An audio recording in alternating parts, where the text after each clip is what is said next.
তো হ্যালো বন্ধুরা, কেমন আছো? আশা করি তোমরা সবাই ভালো আছো আর আমিও ভালো আছি। আর সকলকে জানাই গুড মর্নিং। তো দেখতে পাচ্ছ সকাল এই যে হয়ে গেছে, দেখলে কাকা শ্বশুর বাড়ি ওখানে এসছি। তো আমরা এসছিলাম, এখানে একটা পুজো হবে, আমাদের বংশের যতজন আছে সবাইকে নিয়ে এখানে একটা পুজো হবে, সেটার জন্য এসছি। তো আমাদের ভাষায় এটাকে নাথজরা বলে, অনেকে সূর্য পুজোও বলে। তো বংশের পুজো, সেটার জন্য এখানে এসছি। তো যেটুকু দেখানো সেটুকুই দেখাবো, আর যেগুলো দেখানো নয় সেগুলো দেখাবো না। তো কিছু ভাববে না, যেহেতু প্যান্ডেল করেছে, অনেকের এটা খোলামেলা হয়, আমাদের প্যান্ডেলের মধ্যে হয়। এই যে দেখতে পাচ্ছ যেন প্যান্ডেল করেছে আর কী কী ব্যবস্থা করেছে সেটা দেখাচ্ছি। তো এখানে দুটো বাথরুম বসেছে, মানে চাকের টাইপে বস করিয়ে দিয়েছে, মানে 24 ঘন্টা এখানে থাকতে হবে, সেটার জন্য এই রেডটা দেখছো, বয়দের আর গার্লদের ব্লুটা। তো এই যে সবাই যে যার যত জামা কাপড় ছিল সেগুলো সব আমরা ভেতরে রেখে দিচ্ছি, যেহেতু এরপর আমরা যাব স্নান করতে সবাই। তো সেটার জন্য জায়গাতে ব্যাগগুলো রেখে দিলাম, এসে পড়ে সবাইকে নতুন ড্রেস পরতে হবে। তো তারপর তো ভেতরে আর ভিডিও করা অ্যালাউ নেই, তো এখন খোলা আছে দেখছো গেটগুলো, সেই জন্য করছি।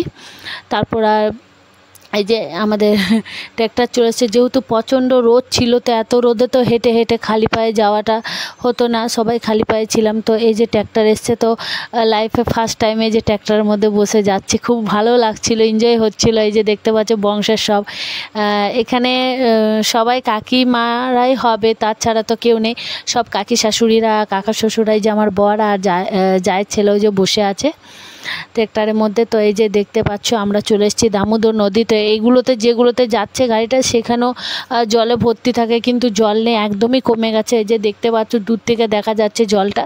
আর এখানে রোদের জন্য বালিটা অনেক গরম হয়ে গেছিলো, মনে হচ্ছে আগুনে চলছে, ওই জন্য ছুটাছুটি সব যে যার দৌড়ে দৌড়ে পালাচ্ছে। কিছুক্ষণ পরে এই যে আমিও দৌড়ছি, যেহেতু হাঁটাই যাচ্ছে না খালি পায়ে, এতটা গরম হয়ে গেছে।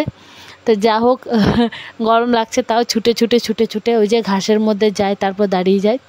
তো এই যে আমার বড় হাসছে, আর এই যে আমার বর আর আমি, আর আমার মেয়ে আগে চলে গেছে যাদের সঙ্গে। তো অনেক লোক আছে, একটা একটা আরও গাড়ি আসবে, এটাতে একটা এসছে আর একটাতে আসবে।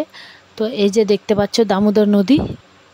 তো এখানে সবাই নেমে পড়েছে, আমার মেয়ে ওই যে নৌকা দেখাচ্ছে সেদিকে চলে গেছে আমার বড়দাদের সঙ্গে। তো এই যে আমরা সবাই একটা করে নামছি, আর জলের পরিমাণ খুবই কম ছিল, আর মাছও ছিল। তো যা হোক, দেখো এই যে সবাই, আমি ভাবছি আমার মোবাইলটা পড়ে গেলে ভিডিও করা বেরিয়ে যাবে। তো যা হোক, হ্যাঁ, খুব শক্ত করে মোবাইলটাকে ধরেছিলাম, আর খুব শ্যাওলাও হয়েছিল। তো যা হোক, এই যে সবাই চান টান করে দিয়েছি, তারপর আর বাকিরা এসেছিলো ওই দিকে, তো ওই দিকে সবাই আমরা যাচ্ছি, যারা আগে এসেছিল তাদের চান করা হয়ে গেছিলো। তারপর আমরা চান টান করে ওই দিকে যাচ্ছে। এই যে মেয়ে কলে চেপে গেছে, প্রচণ্ড রোদ দিচ্ছে, কিন্তু কিছু করার নেই। মেয়েকে বলছে এদিকে ঘুরো, তাকাও, তো এই যে ওরও বিরক্ত লাগছে। যা হোক, আর যে দেখতে পাচ্ছ এইদিকে সবাই আমরা চান টান করে ওইদিকে যাচ্ছি, যেহেতু ওইদিকে সবাই এসছে, সবাই একসঙ্গে যাব। পুজো টুজো কিছু আছে আমাদের নিয়ম, সেটা করে। তো যা হোক, এই যে এখানে দেখতে পাচ্ছ পুজো করবে। তো এখানে কিছু পুজো করে তারপর বাড়ির মতো নিয়ে তারপর যাবে। তো দেখতে পাচ্ছ জায়গাটা কত সুন্দর, মানে খুব সুন্দর লাগলো দেখে। তো এখানে প্রত্যেকটা ইয়েতে অনেকটা জল হয়ে যায়, কিন্তু গ্রীষ্মের জন্য জল কমে গেছে নদীতে। তো যা হোক, এই যে পুজো হয়ে গেছে, এবার সবাই বাড়ি যাব। যেগুলো বলেই দিলাম, যেগুলো দেখানো সেগুলোই দেখাবো, যেহেতু বাইরে এই জিনিসটা যে এখানে স্নান করতে এসেছি সবাই দেখছে, ওই জন্য এটা ভিডিও করতে পারলাম। যেহেতু ভিতরে যেগুলো প্যান্ডেল করেছে সেগুলো তো দেখাতে পারবো না, তো বাইরে যতগুলো জিনিস হবে সব শেয়ার করব তোমাদের সঙ্গে, ভেতরেরগুলো তো শেয়ার করতে পারবো না, যেহেতু নিজের ভিডিও ছাড়ার পারমিশন আছে, বাকিগুলো নেই। তো যা হোক, যেটুকু পারবো সেটুকুই দেখাবো।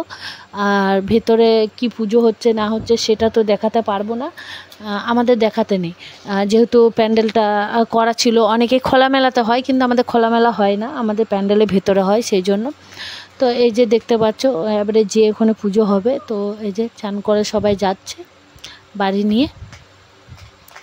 তো কে কে পুজোটা দেখেছো নিশ্চয়ই জানাবে কমেন্ট করে। তো আমাদেরও হয়েছিল, তো আমাদের এটা নতুন মোহনপুরে হয়েছিল, তো মোহনপুরও অনেকে বলে। তো এখান থেকে এই যে দেখতে পাচ্ছ সবাই যাচ্ছি, আর এই যে দেখছো ধানের ক্ষেত, এগুলো মিনিকেট চালের ধান ছিল, মিনিকেট চালে ধান পোতা ছিল। তো সবাই লাইন লাইন এলাম। তারপর এখানে দেখছো কুমড়ো কত পচা, ছাগলে খাচ্ছে, ছাগলও কত খাবে মনে এলে যাচ্ছে। তো এত এত কুমড়ো এদিকে পচে ফেলে দেয়, হয়তো কোথায় রাখবে পচে গেলে।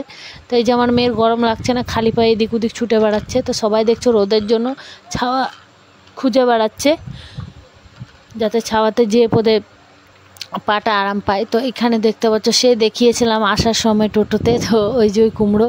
আর এখানে আমার কাকা শ্বশুর কাঁধে তুলে নিয়েছে আমার মেয়েকে, যেহেতু রোদ লাগছে বলে আমার মেয়েকে চাপিয়ে দিয়েছে। আমার মেয়েও চেপে গেছে, নামতে বলছি নামছে না। তারপর আমার কাকা শ্বশুর মেয়েকে নামায়, তারপর কাকা শ্বশুর ছুটে, তো আমার মেয়েও পেছু পেছু ছুটে পালালো কাকা শ্বশুরের সঙ্গে। তো যা হোক, তারপরে এই যে বলতে বলতে প্যান্ডেলের কাছে চলে এসেছি। এটার পর তো আর ভেতরে দেখানো যাবে না। তো যা হোক, নেক্সট ব্লকে দেখাবো, বাইরে বেরিয়ে যায় কি করলাম না করলাম সব শেয়ার করব যতটুকু পারবো। তো এখানে সবাই লাইনে দাঁড়িয়ে যাচ্ছি। তো এই যে এটাই শেষ, তারপর নেক্সট ব্লকে দেখাবো।